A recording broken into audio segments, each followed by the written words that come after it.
What we're going to do today is to give a little bit more information to share our knowledge and experience in area of application development for startups. Startup works in very constrained environment, limited time and resources both, like financial resources and human being or HR resources. So that means if you're talking about startups, one of the most important areas for startup is application development.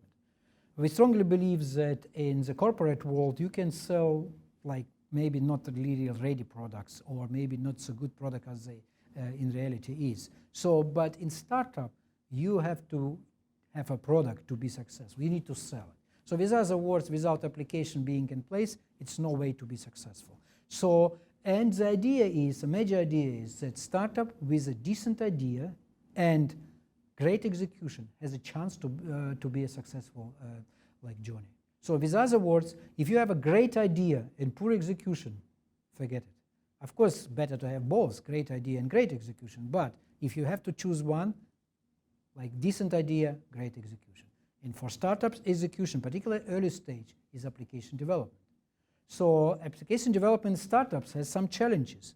So we kind of define three types of challenges. One of them, it is a like business challenge. Another one, technological challenge. And third one is organizational. An example of business challenge is to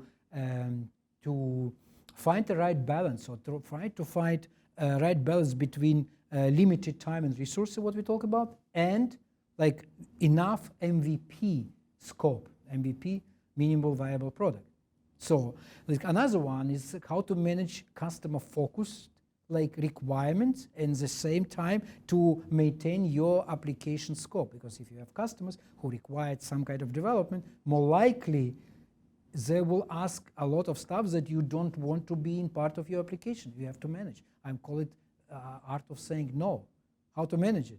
It's not so easy. So another one, if you talk about technology, technology challenges, architecture. Everybody knows that architecture should be stable and then, of course, expandable, scalable, maintainable.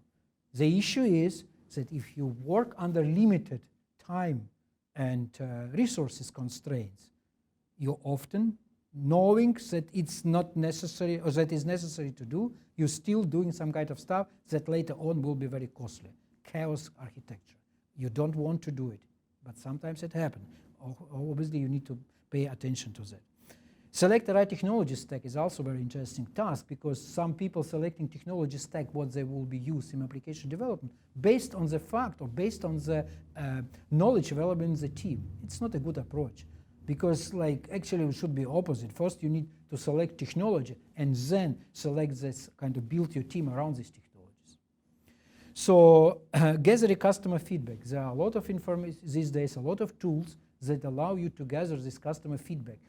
Obviously, there's still no replacement for direct customer interactions, but tools can provide a lot of data that you need to analyze and make decisions. And this process is kind of like back loop. Its process is almost like continuous. Like one of the examples of organizational challenges is creative atmosphere versus structured environment. How much creativity you want to to establish in your team versus how much structure you need to make sure that you have not just kind of like free research, but working in deadlines, working with the commitments. Like obviously in the beginning you can offer or you can allow more some kind of like